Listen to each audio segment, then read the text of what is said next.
Pakistan versus West Indies दूसरा test दूसरा दिन पाकिस्तान ने कंप्लीटली डोमिनेट किया है। बाबर आजम, अब्दुल्ला शफीक क्लासिकल बारियां लगाई हैं दोनों ने, पाकिस्तान को ड्राइविंग सीट पे डाला है। पाकिस्तान इस मैच को अब ऑन कर रहा है, पूरे डे को पाकिस्तान ने ऑन किया है। अब हम गेम में आ गए हैं वेस्ट इंडीज से, हालांकि अभी भी ट्रेल है। पाकिस्तान 344 के मुकाबले में 266 कर लिया है for just lot of 2 wicket, that is what matters the most. लेकिन वी होप कि वो जो फेमस कोलैप्स है हमारा वो ना आए। Coming back to the players, Abdullah Shafique classical बारी लगाई है। वो इसे कहा जाता है ना किताबी player, he prove that he is a किताबी प्लेयर। लेकिन जिस तरह की टेक्स्ट बुक शॉट्स उसने लगाई है ना, अमेजिंग, और हम इमेजिन नहीं कर सकते कि वो आप किस तरह फील कर रहा होगा। एंड वी होप कि he continues today as well, because 100 हो गया, he should forget, move forward.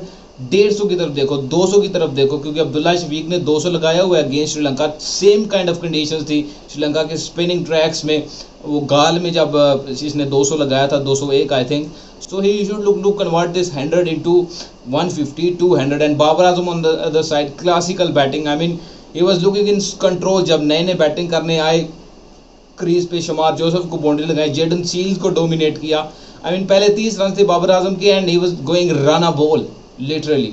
That's how good he played. Positive batting की है पाकिस्तान ने थ्रू आउट द डे। 4.5-5 का रन रेट मेंटेन कर रहे थे, वनडे काइंड ऑफ नॉक खेल रहे थे हम। और जो वो बेस बॉल की होती है, I mean this is how you take the innings through. I mean वो हम इंग्लैंड को क्या देखते हैं, they just go hard every ball. लेकिन इस तरह जब आप क्रिकेट खेलते हैं, बीच में बाउंड्री आ रहे, और आई थिंक हर ओवर में पाकिस्तान ने ट्राई किया बाउंड्री लगाने की, और लगी भी है। अब्दुल्ला शफीक ने एक तो 90 मीटर का छक्का लगा दिया था, 93 मीटर का। बाबर आजम ने भी एक 6 लगाया है। आई मीन पॉजिटिव बैटिंग हुई है पाकिस्तान की तरफ से, और बड़े अरसे बाद हुआ है कि पाकिस्तान ने किसी टेस्ट मैच के दिन को डोमिनेट किया है। वरना हम यहाँ बैठ के यही कह रहे होते हैं कि ये गलती हुई है, ये गलती हुई है।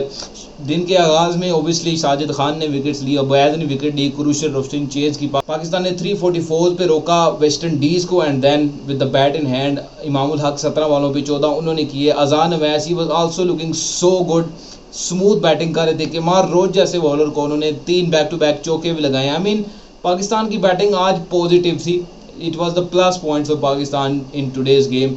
लेकिन अब हम क्या एक्सपेक्ट करते हैं अगले दिन, आई मीन डे 3 जो आज होना है 7:30 बजे पाकिस्तान की टाइम, दैट पाकिस्तान इस मोमेंटम को कैरी करे। अब क्योंकि 344 आपके बोर्ड पे लगा है, 80 और रन आपको और ट्रायल चाहिए उतारने के लिए। सो हम ये एक्सपेक्ट करते हैं अभी 266 है तो 500 की तरफ जाओ। आई मीन मैं बड़ी डिमांड कर रहा हूँ, लेकिन मोमेंटम आपकी तरफ है, प्लेटफॉर्म सेट है दूसरे बैटर्स के लिए। आगा जी ने आना है, इसके बाद रिजवान ने आना है, अवैस जफर ने आना है। सो प्लेटफॉर्म उनके लिए सेट है। सो दे शुड गो टुवर्ड्स 450, 500, और लीड जितनी आप लेगी उतना अच्छा होगा, बिकॉज चौथी इनिंग की बैटिंग हमें पता है कि हम किस तरह कोलैप्स करते हैं। सो ये बाबर आजम की रिस्पॉन्सिबिलिटी है आप, क्योंकि 86 उनके भी हो गए हैं। We hope he gets 100, because 4 साल हो गए, 2022 में आखिरी 100 आया था बाबर आजम का इन टेस्ट क्रिकेट।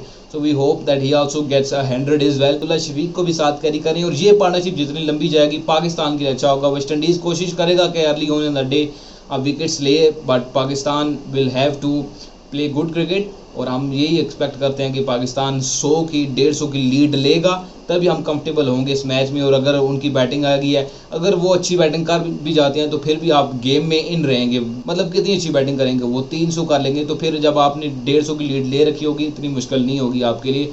बट हमें 150 देख के भी शक ही पड़ता है कि ये करेंगे नहीं, बिकॉज सैम्पल साइज काफ़ी है दूसरी इनिंग का। But we hope, let's be positive कि पाकिस्तान इस टेस्ट मैच को जीत पाएगा। ड्राइविंग सीट में है and expecting a good performance for Pakistan in the next days is well.